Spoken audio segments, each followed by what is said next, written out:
As far as tools go, you should get a flexible metal stainless steel ruler. Don't get an aluminum ruler, because aluminum rulers, if you use those to cut, sometimes the chunks will start coming off because aluminum is so soft. If you get a stainless steel ruler, you can use this as a nice cutting edge as well as a ruling edge. It has like a non-stiff grip on the back. Take care of it, because these things are really great. Just don't bend it or, like, you know, sword fight or anything with it.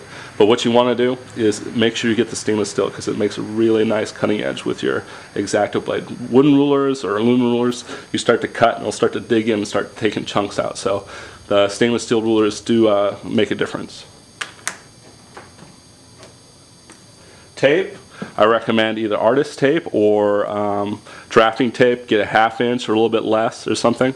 And the thing with drafting tape, it has less tack on it, so when you take it off of your Bristol paper, it won't tear the thing. Artist tape is a little bit stiffer, so if you want to mask things off on your painting or whatnot, you want to do any type of masking, what you want to do is see how tacky it is. And if it's pretty tacky, you're afraid it's going to tear your paper, what you want to do is you're going to take off a piece and you put it on your shirt, you put it on your pants, and it has puts a little bit of fuzz on it, and it reduces the tack, so it won't tear off your painting after you've painted so nicely on it. It won't tear it up, so it will kind of release a little bit easier.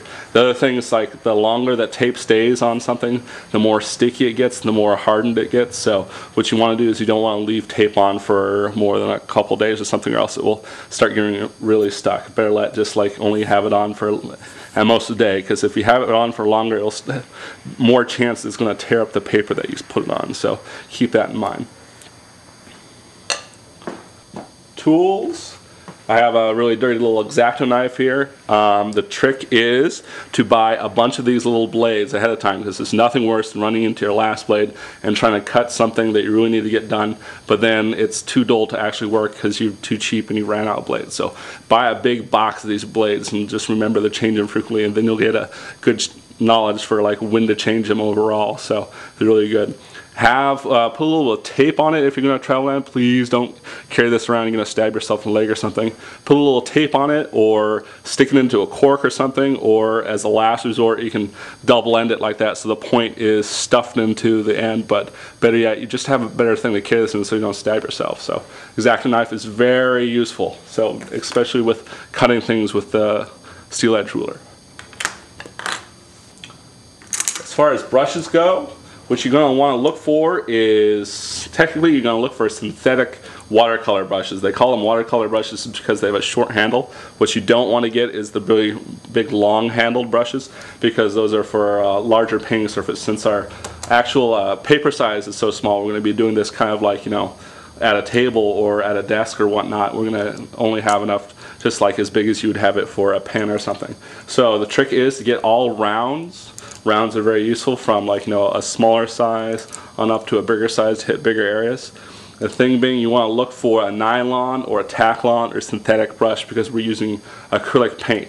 If you use natural hair bristles like hog bristles or sable or badger or squirrel or whatever you want to call it that you're going to use on brushes, the acrylic doesn't really jive with it so much because it kind of gets stuck in the natural bristles. The thing with nylon and synthetic brushes, it doesn't quite have the tackiness or little sponginess of the natural bristles. That way the acrylic kind of comes off a little bit easier, and they're pretty durable. So you don't really have to get super expensive brushes, but generally, like, the more expensive the brush, the longer it will last under heavy use. But you don't have to get expensive, so go ahead and raid whatever thing you can find. Sometimes even like the really cheap ones that you can find in the big packs are good enough to use for a while. And pretty much you just ditch your brush as soon as it starts splitting at the edges and the hairs won't come together because you can't form a point. That's probably when you need to get a new brush. So keep that in mind. So get watercolor synthetic brushes. All rounds, getting from a small nice point like this on up to probably about this if you're going to work on a letter size piece of composition, or a little bit bigger. If you're going to paint bigger, then you're naturally going to need bigger brushes than this. But this is what I recommend for the first setup that you have.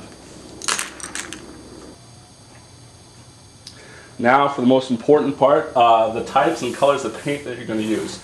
I have these, and these are Liquitex soft body paint is what they're called. And generally there's a couple companies that make these, and generally these are just kind of a paint that has lower medium viscosity, meaning they're a little bit more runnier than the tube paint that you buy in the stores. Tube paint being like a lot more toothpaste quality, and those are kind of a simulation of tube paint from back in the day, where you'd paint for like on canvases or oil paint and have a really thick body. Since we're working so small and we don't really need that thick body because we're having such a small painting, these come thin as is. And it's not because they have more water content, it's because the actual synthetic polymer that the pigment is in is actually a lot more runny. So it has the same amount of pigment, it's just in a more laid down, less stressed medium.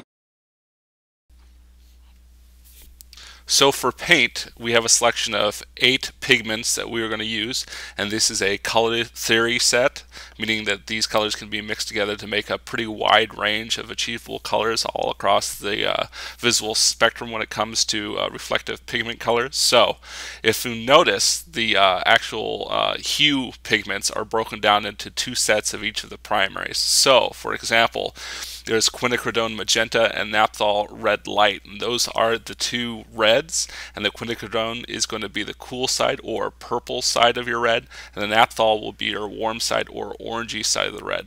And that also goes for the other primary colors. So the yellow light Hansa will be your lemon yellow or your cool side yellow, and your azo yellow medium will be your red side yellow or orange side yellow.